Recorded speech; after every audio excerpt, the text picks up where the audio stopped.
Well, welcome back to Channel Run. I got an emergency situation going on here. We lost the power about an hour and a half ago. I'm currently on generator. Sure enough, my neighbor came over and wanted to know if I could give them a hand with their generator.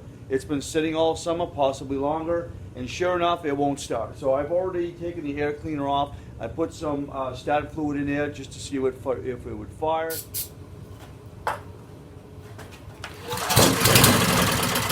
Sure enough, it does. It's also got a leak in the gas line here. This is a kind of unique kind of a carburetor. I'm going to see if I can get this to go so they can get power. If not, I'm going to have to order one like I've done in the past. So let's go ahead and rip this off, see if I can clean it and get this thing going for them. All right, let's go ahead and dive right into this. Looks like we're going to have to remove the muffler. We got a bracket here that's holding the bottom of the carburetor, and we've got a bracket here holding where the filter goes. So let's go ahead and tear this apart.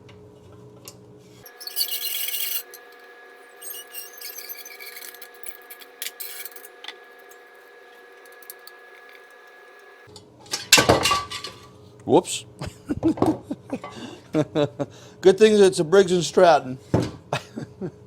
All right, let's go ahead and shut the fuel off.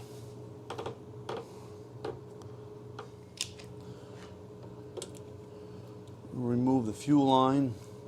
In fact, we're going to replace that fuel line. Gas should smell okay. I just put fresh gas in there. Now, I am kind of rushing on this because, like I said, the neighbor would really like to have this as soon as possible, if possible.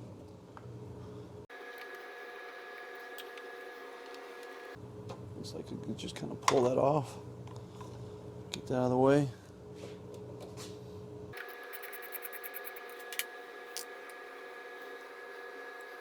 Disconnect the linkage.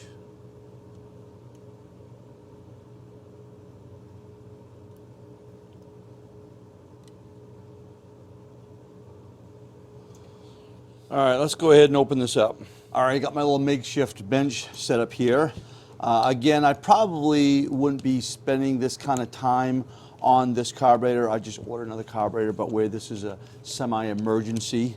I hope the neighbor doesn't stop by wanting to know how it's coming, because I didn't tell him I was going to spend some time filming it.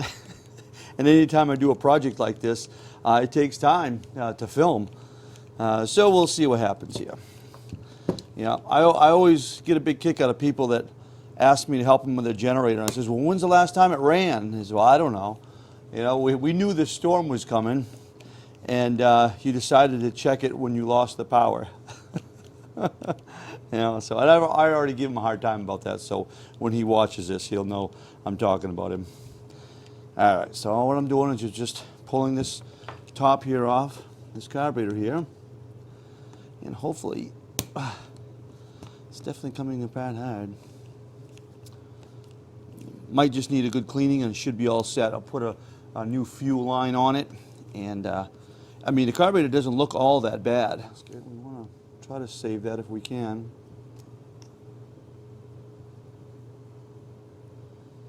Yeah, that'd be good. This needle valve assembly right here, if I remember right, it's been a long time since I've had this type of carburetor apart. And I think I looked online, this carburetor is like 17 bucks. All right, so we got some fuel coming out. And the needle valve doesn't look too bad, but we'll clean it up anyhow.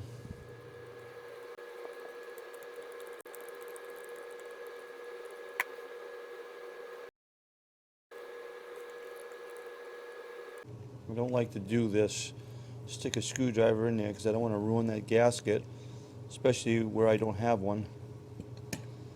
But you gotta do what you gotta do when it's an emergency.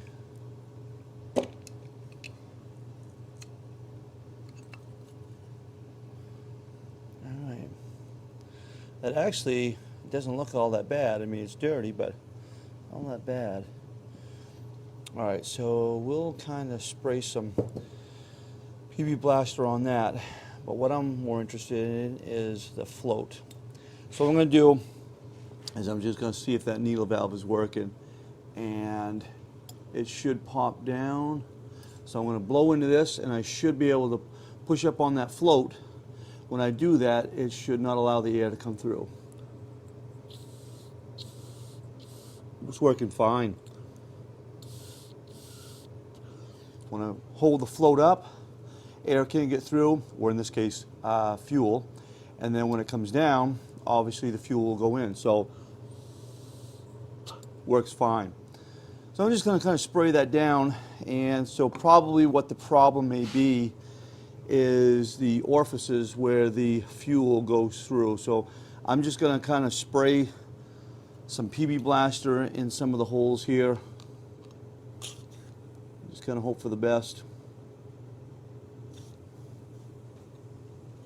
Obviously going to clean that all up.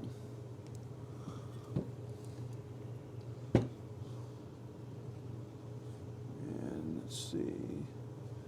That should be clear right down through. And it's coming out the side like it's supposed to. Yes.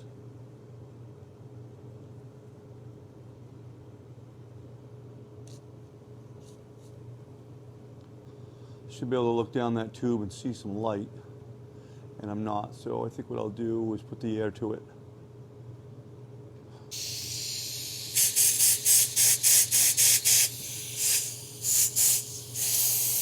So I got a clear shot down through there now. So whatever was in there, it's gone.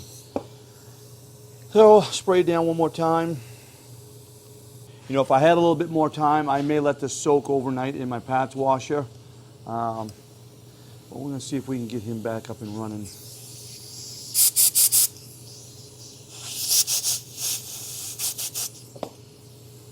Yeah, I'm happy with that. So we'll put that back in.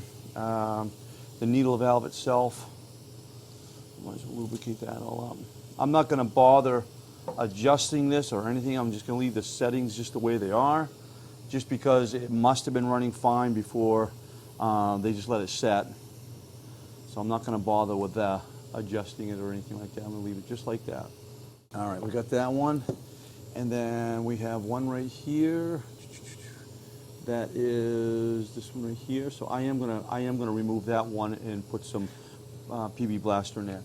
So what I'm gonna do to just make sure I put it in the right place is I'm just gonna count how many rotations it was in there, and then I'll take it out. So 1, 2, 2. So 2 half rotations and 1 full. So 1, 2, 2 half rotations. So knowing that now, I'm going to just pull it all the way out. Take a look at it. Looks pretty good actually. And I'm just going to spray some PB Blaster in there as well. Oh yeah, nothing wrong with that.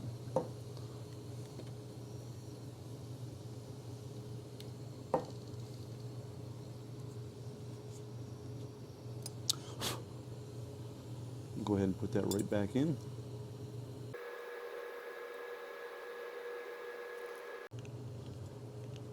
Again, it was 1, 2. That's the way it was. Now on the needle valve, what I think I'll do is I will spray some PB Blaster in it because it is working, and I'm going to go ahead and spray some in the fuel intake here. Spray right there, and it's coming out at the bottom, no problem. Oh yeah, no problem there. So we may be all set. So I'm going to go ahead and put this all back together and see what happens. Oh, I was going to clean the bowl a little bit. That bowl is a little dirty. I just heard a car door slam, so it's probably the owner wanting to know if it's fixed yet. Well, he's going to have to wait, you know. I got a chance to show people how to get something going in an emergency. I'm going to do it. Yeah. Nothing wrong with that. Okay, here we go. Let's put her back together.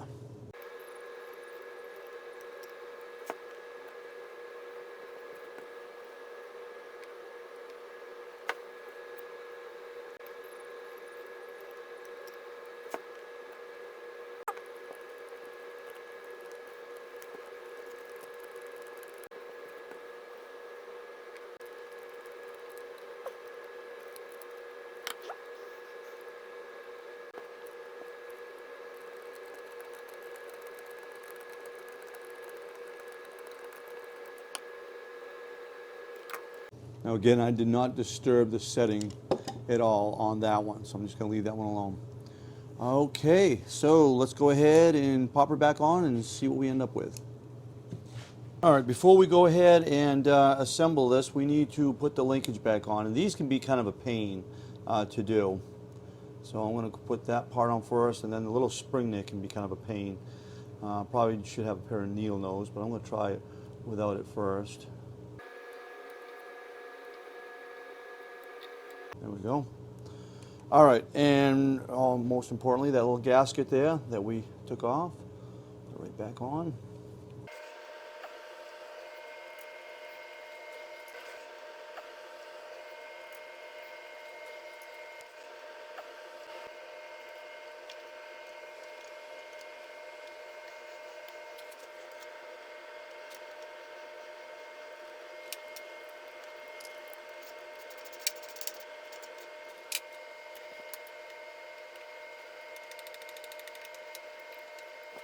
All right, I think I got enough there that I can just cut that hose.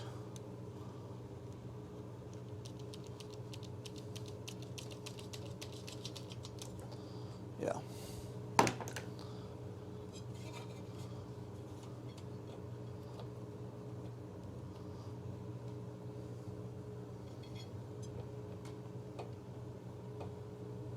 There we go.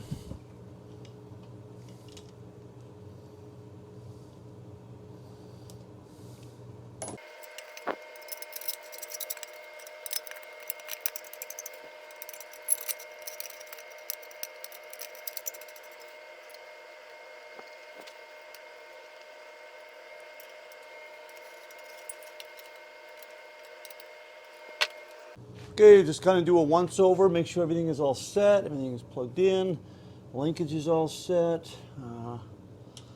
So let's go ahead and turn the fuel on. Spray a little statin fluid in there. And here we go.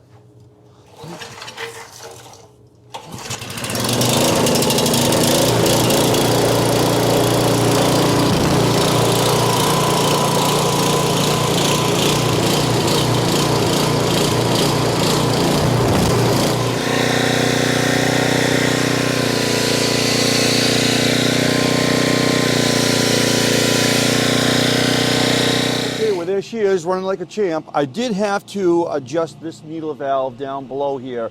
I turned it about a quarter of a turn, and that's what took care of that searching back and forth that we heard when I had it in the garage. I let it run for about 15-20 minutes, and it's ready to go. So I'm going to take this over to my neighbor and get him plugged in. It should be fine. So hopefully you can hear this okay, because you can hear my generator in the background running as well. So thanks an awful lot for watching, and we'll see you on the next one.